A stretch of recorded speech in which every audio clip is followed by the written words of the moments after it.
ॐ ज्ञानतिमिरन्धस्य ज्ञानाञ्जनशलाकया चक्षुरुन्मिलितं येन तस्मै श्रीगुरवे नमः। जय श्रीकृष्ण चैतन्य प्रभु नित्यानन्द श्री अद्वैत गदाधर श्रीवासादि गौर भक्तवृंद। हरे कृष्णा कृष्ण कृष्णा हरे हरे, हरे Ram Ram Ram Hare Hare. Hare Krishna. Srimad Bhagavad Gita chapter 17 titled Shraddha Tray Vibhag Yog, which means yoga through discerning the three types of faith. Verse 1.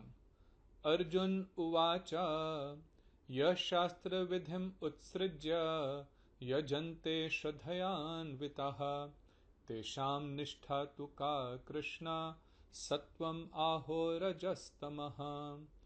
Arjun inquired, O Krishna, what is the position of those who give up the injunctions of scripture but still perform worship with faith?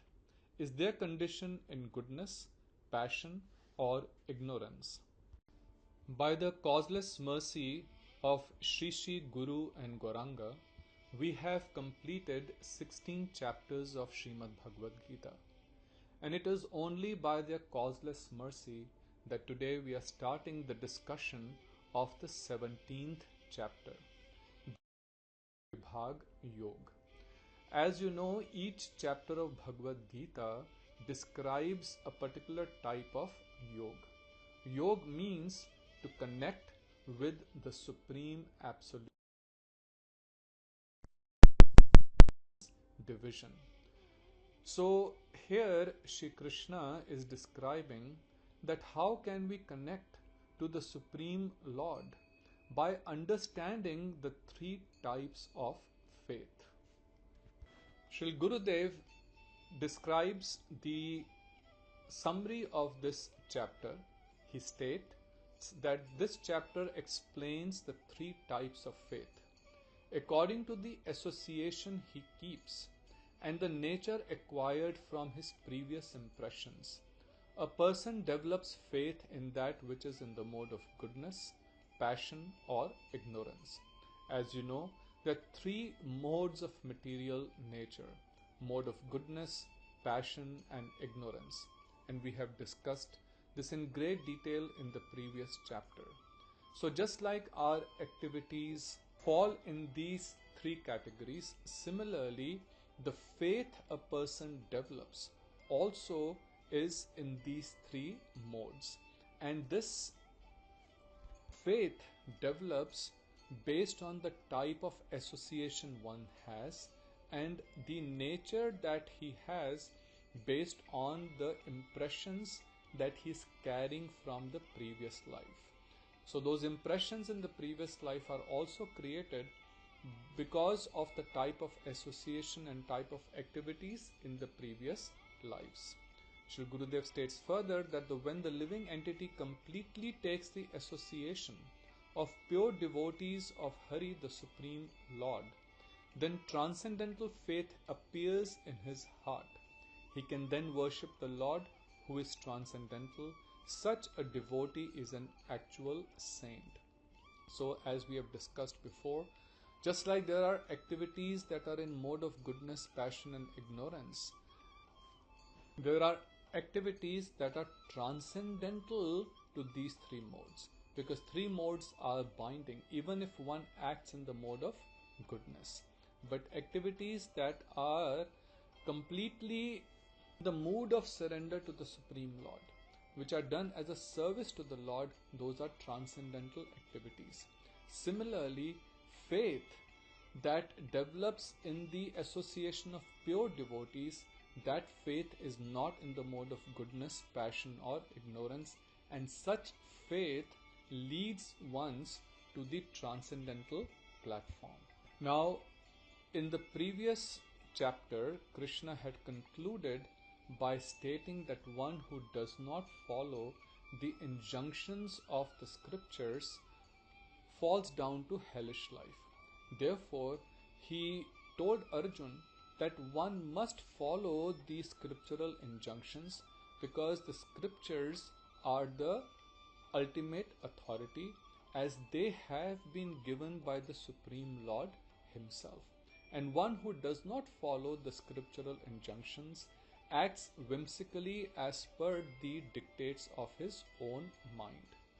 Now we see that there are many people who have no understanding of the scriptures, either because they have never been exposed to them, or they have some misconceptions about it, or they have heard misinterpretations of the scriptures. So they really don't know what is there in the scriptural injunctions. But still, they have some faith, and they may be following things whimsically, they may be doing worship based on their own mental concoctions or speculative ideas, but whatever they are doing, they're doing with faith. So now Arjun has this question that does that faith have any value?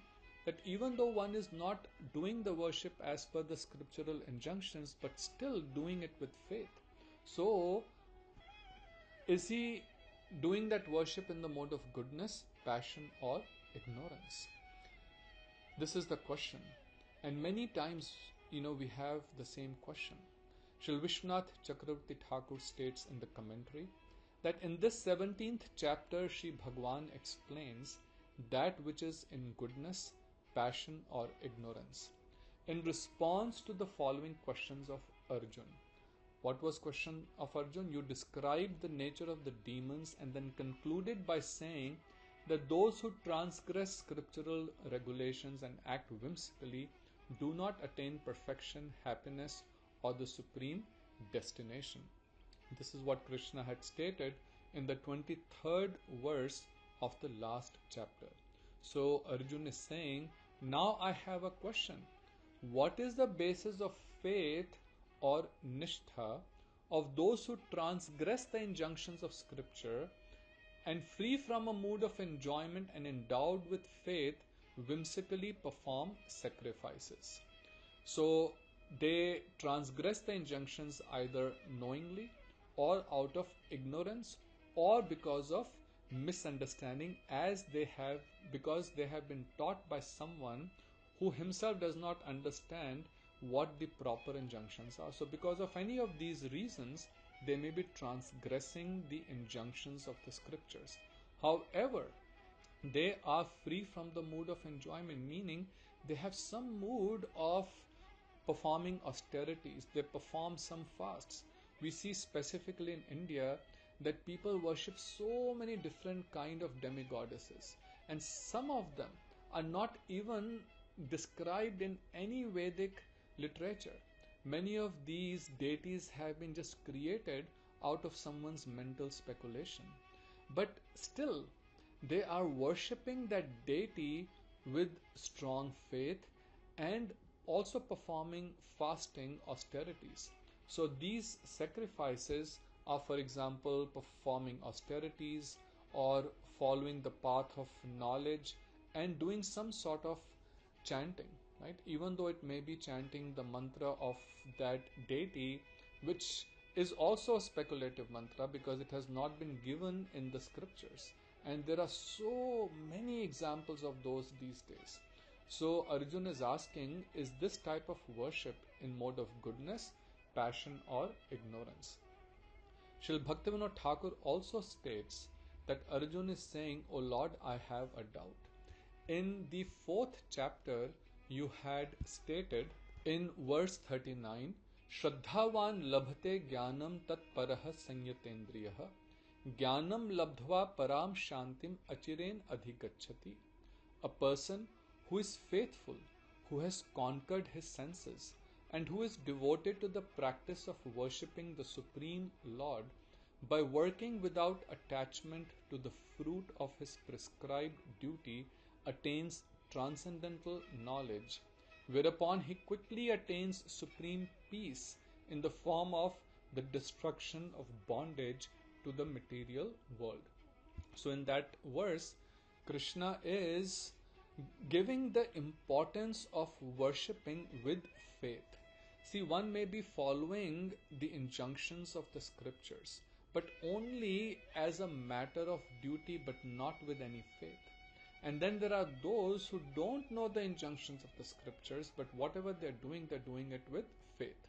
So, Krishna in the chapter 4, verse 39, had explained that men of faith achieve knowledge. And now, in the 23rd verse of the last chapter, he also said, as we just discussed, that those who transgress the injunctions of scripture and are impelled by mundane desire engage in fruitive acts, but they do not attain perfection. Why? Because they are transgressing the injunctions of the scriptures and acting whimsically. So neither do they attain perfection nor happiness or the supreme destination. So now Arjun's question is, then what is the position of those who faithfully cultivate something that is opposed to scripture? Do people with such whimsical faith achieve purity of existence, which is the result of Gyan Yoga and other yoga processes? Because even if someone is following some other yoga process, because of faith, does he still achieve some purity? So Arjun wants to understand this thing very clearly. He says, please tell me clearly about the resolve of those who give up the injunctions of scripture but who perform worship with faith. So do such persons attain the perfectional stage of life? Is it possible for them to be situated in real knowledge and elevate themselves to the highest perfectional stage?